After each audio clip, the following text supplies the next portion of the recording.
Chris Koster, who is speaking, of course, a candidate in the Missouri's governor's race. Let's listen. Public service and to our great state.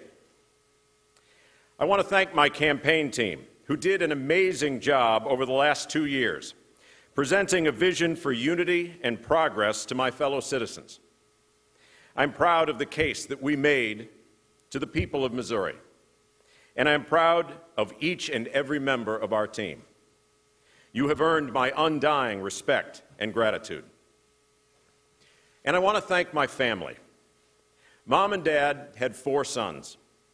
Mom stayed up late when that is what it took to get our homework finished. Dad challenged our brains and illuminated our curiosity. I have been blessed beyond words to have these wonderful people in my corner. Finally, to my fellow citizens, it has been an honor to be considered by you for this important job.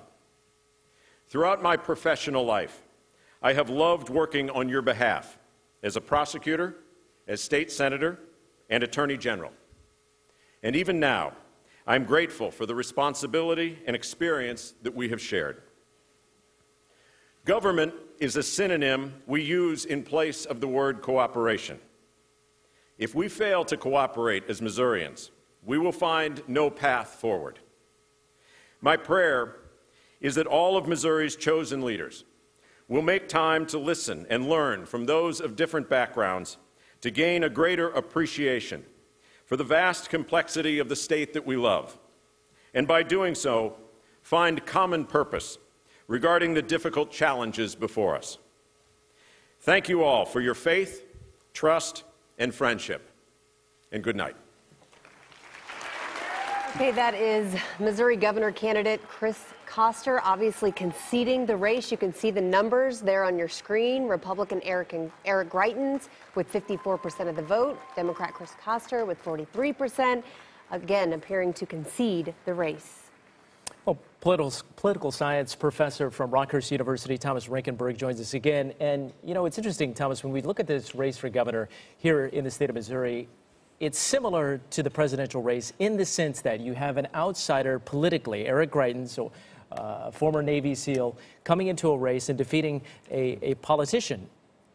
And so we don't know what's going to happen with the presidency yet, but obviously when you look at Eric Greitens in this particular race, you see the success he's having in Missouri, and we expect to hear from him in just a moment as he makes his way to the stage. But just your brief thoughts as you look at this race here in Missouri.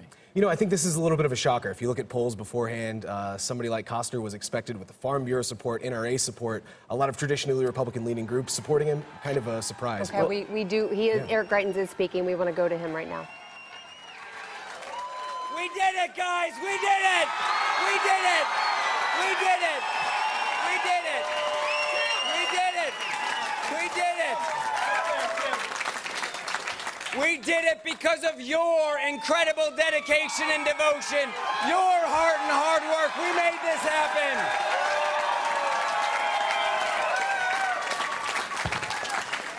Now, as many of you know, Joshua's just 2 years old, and he's just learning lots of new words now. So when we heard the good news that we'd won, I turned to Joshua and I said, "Hey Joshua, we won." And he looked at me and he said, "Success." And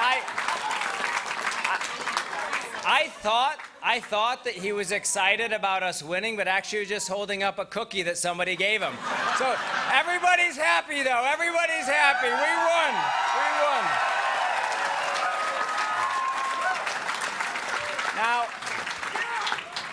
what's amazing is, guys, over the course of the last couple weeks, there have been so many people who've come up to me who've said, "Eric, I'm really not sure about you."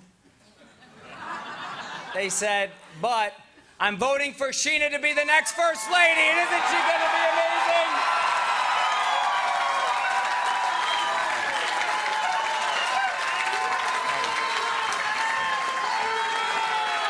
Thank you.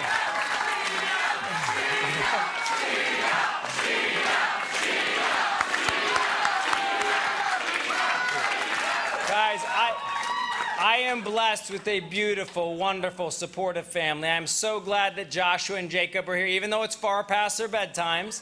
And I want to acknowledge my parents, Rob and Becky.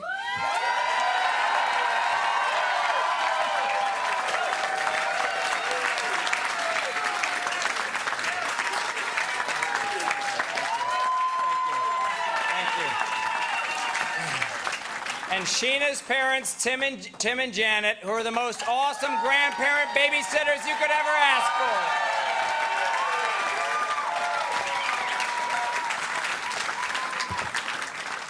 for. Guys, Sheena and I thank all of you for your faith, your hard work, your service, your sacrifice, your courage, and the fact that all of you have had our back. Thank you so much. You have had our back. Thank you. Thank you. Thank you. Thank you.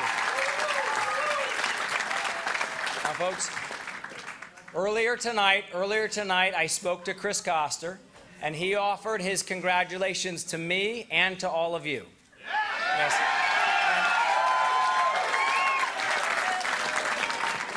And to those of you who are on this team, who've been on this mission for a while, let us always remember that the greatest virtue of the victor is magnanimity. Magnanimity. Let us be humble, let us be welcoming, and let's let everyone who worked for Chris Koster know that we aim to serve them as well. We're going to serve them as well.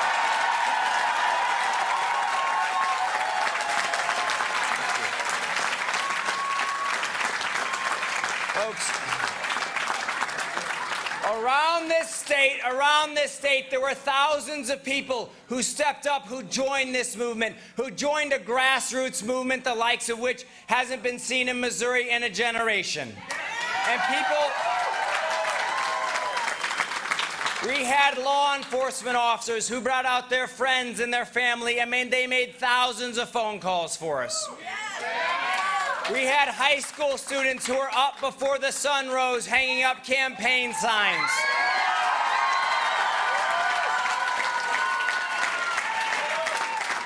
And we had so many strong veterans from around this state who stood beside us. And I know that we did something truly special. I know that we did something truly remarkable because somebody just told me that we even had an Army guy who voted for me, so we're bringing everybody together.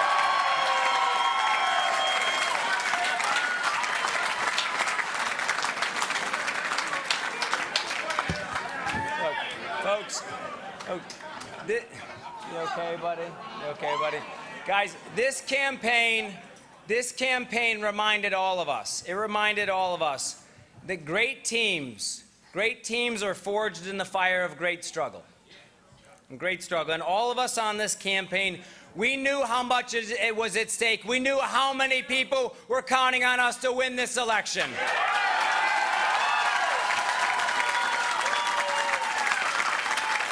That mission gave us clarity and courage. That sense of shared purpose gave us strength. And look, like me, most of you have never been involved in politics before. But you joined us. You carried our message. You believed in what we could do together. And tonight we made our voices heard.